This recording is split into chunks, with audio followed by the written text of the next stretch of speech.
जय Malhar news चॅनलच्या सर्व प्रेक्षकांना सपना चौधरीचा नमस्कार। नाशिक जिल्ह्यातील सुरगाणा तालुक्यातील रांजुणे येथे स्वदेश फाउंडेशनतर्फे PRA कार्यक्रमाचा उत्साहात शुभारंभ। रांजुडी देवी गाव विकास समिती आणि रांजुणे ग्रामपंचायत यांच्या संयुक्त विद्यमाने गोंदुणे येथे PRA कार्यक्रमाचा शुभारंभ मोठ्या उत्साहात करण्यात आला। या कार्यक्रमाच्या पहिल्या दिवशी वीर बिरसा मुंडा यांच्या प्रतिमेला पूजन करून आणि उद्घाटनाने सुरू झाला। शाळेतील विद्यार्थी आणि ग्रामस्थांनी पारंपरिक वाद्यांच्या गजरात भव्य रॅली काढून विविध आदिवासी संस्कृतीचे दर्शन घडवले।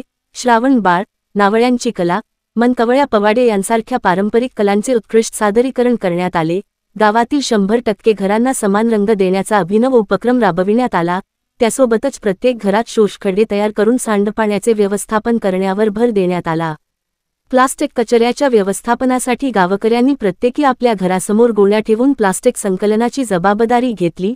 गावभर सूचना फलक लावून स्वच्छता आणि सुंदरतेवर विशेष लक्ष केंद्रित करण्यात आले। विविध नवनवीन कल्पनांमधून हा कार्यक्रम एक अनोखा उपक्रम ठरला। या कार्यक्रमाला ग्रामपंचायत गोंदुणेच्या सरपंच संजाबाई खंबाईत, उपसरपंच विजय गवळी, गाव विकास समितीचे अध्यक्ष संदीप महाले, सचिव शर्मिला खिराडी, खजिनदार मगन खिराडी, एकीचंद खिराडी, जयेश दिवा, शिवराम खिराडी, गुलाब फुफाने, रमेश दिवा, जमसू दिवा, स्वदेश फाउंडेशनचे व्यवस्थापक दीपक गिरे, राजेंद्र गुंड, सहाय्यक व्यवस्थापक दीपक मोरे, नितीन डोंगरदिवे, सत्यवान काळे, विलास पावरा, अशोक गोपाळ, अरुण सुभार, कुंदन जाधव, अमित कुलकर्णी, तुषार आंब्रे, मुरली कासार, सदैव पाटीदार तसेच सर्व सदस्य ग्रामस्थ मोठ्या संख्येने उपस्थित होते। या गाव विकासासाठी रांजुडी देवी गाव विकास समितीच्या सदस्यांनी घरोघरी जाऊन ग्रामस्थांना माहिती दिली। तसेच गावातील ज्येष्ठ व पंचमंडळींनी देखील गाव विकासासाठी मोलाचे योगदान दिले आहे। या कार्यक्रमासाठी सुरगाणा टीमचे विशेष सहकार्य लाभले। गावातील नागरिकांनी एकत्र येऊन राबविलेल्या उपक्रमामुळे गावाच्या विकासाला नवी दिशा मिळणार आहे।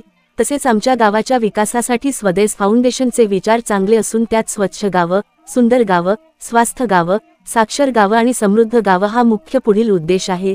स्वदेश फाउंडेशन हे आमचे स्वप्नातील गावं करण्यासाठी गाव विकास समिती कायम तत्पर राहील व सर्व ग्रामस्थ यांचे नेहमीचे सहकार्य लाभेल, असे ग्रामस्थांच्या वतीने सांगण्यात आले आहे। सुरगाणा प्रतिनिधीसह सपना चौधरी, जय मल्हार न्यूज, नंदुरबार।